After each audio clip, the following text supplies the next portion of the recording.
טוב חברים, אז הגענו לפרק שפה אני הולך לדבר על e-commerce ודרופשיפינג, מה ההבדל ביניהם ולמה זה הזמן הכי טוב להיכנס לתחום. בפרט עכשיו שיש גם AI, שזה רק הולך ומתחזק עם השנים, אני הולך לגעת רגע בהכל, לעשות סדר. אז מה זה e-commerce באופן כללי? בסוף זה סחר באונליין. מה זה אומר סחר באונליין? אתה קונה מוצר ומוכר אותו באונליין, זה עולם שהוא רחב מאוד.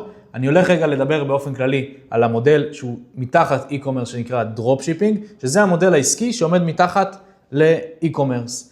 בדרופשיפינג אנחנו לא מתעסקים עם סחורה, להבדיל מ-e-commerce באופן כללי, שזה סחר באונליין. בדרופשיפינג אנחנו מתעסקים רק בשיווק ובלי מלאי. היתרון פה זה שאתה לא צריך לבוא עם כסף, ואתה יכול להתחיל למכור גם לפני שקנית את הסחורה בפועל. מה זה אומר? זה נשמע קצת מגניב מיוחד, אבל אני ארחיב על זה קצת. זאת אומרת, לקחנו מוצר שאנחנו מאמינים בו, שעשינו חקר שוק, שאנחנו ניגע בהכל, הבנו שיש לו פוטנציאל, שאנחנו יכולים להיות איתו בסקייל, אם זה בארץ, אם זה בחו"ל, לא משנה לפי האבטר שאנחנו בוחרים לאפיין, ואנחנו בונים סביבו מותג, בונים סביבו אתר, מכניסים כמה מוצרים נלווים שתואמים למוצר הזה, אם אנחנו הולכים על נישה שהיא לצורך העניין בריאות, שינה, לא משנה מה, לוקח את המוצר, בונה סביבו מותג, בונה סביבו אתר, ומתחיל לשווק אותו. מתחיל למכור אותו. ברגע שהוא נמכר, אני קונה את המוצר, אחרי שכבר שילמו לי, אני קונה את המוצר, ושולח אותו ישירות לבית הלקוח, בלי שהמוצר עובר בידיים שלי.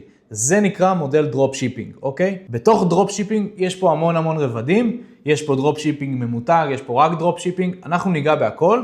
צריך להגיד שדרופשיפינג ממותג זה אותו מודל עסקי, פשוט שאצל הסוכן, מי שמנהל לך את כל המערך הלוגיסטי, הוא גם אחראי לך על אריזה, הוא שולח את המוצר שהוא ממותג לפי מה שהאתר שלך מראה, לפי איך שזה נראה ברשתות החברתיות שלך, בתור המותג שלך, והכל נשלח ממותג ישירות מסין לבית הלקוח, אוקיי?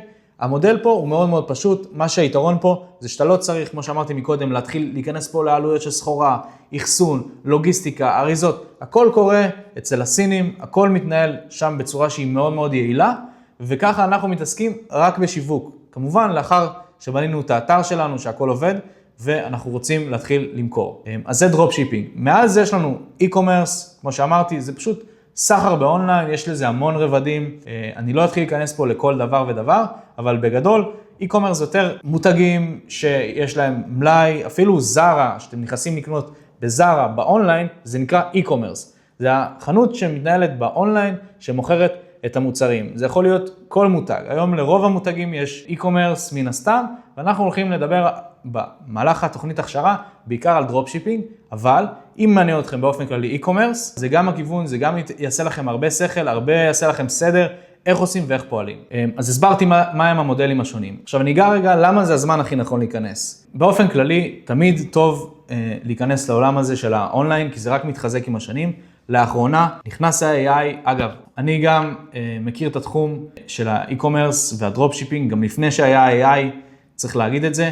ה-AI לאחרונה נכנס ונותן פה מה שנקרא כוח מטורף, להרים חנויות, לעבוד בצורה הרבה יותר יעילה, להיות הרבה יותר חזקים, לייצר כמויות של קריאיטיב, שפעם היינו צריכים לקחת מוצר, לשלוח לאנשים שיתחילו לצלם וזה, היום הכל קורה ב-AI, הכל קורה בצורה שהיא מאוד יעילה, מאוד פשוטה, מאוד זולה, שזה מאוד חשוב. בטח כשאנחנו נכנסים לעלויות ומספרים ואחוזי החזרה והרבה דברים שניגע בהם בהמשך.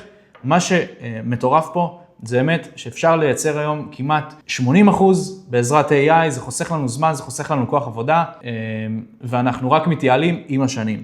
אז הזמן להיכנס היה אתמול, אבל גם מחר, ומתי שנרצה להיכנס, תמיד טוב. אז אני אסכם רגע את הפרק הקצר הזה. דיברנו על e-commerce, מתחתיו יש לנו את המודל העסקי שזה נקרא דרופשיפינג, שזה מאוד פשוט היום. לא קונים סחורה, לא מתעסקים פה יותר מדי בעלויות, כל המודל העסקי מתנהל בסין, כל הלוגיסטיקה קורית בסין, הכל מאוד פשוט, רק יש לנו לשווק את המותג שלנו, שזה הכל קורה דרך המחשב, אין לנו עבודה פיזית, אין לנו שום דבר, הכל קורה בסין, זה המודל, והזמן הכי טוב להיכנס זה עכשיו.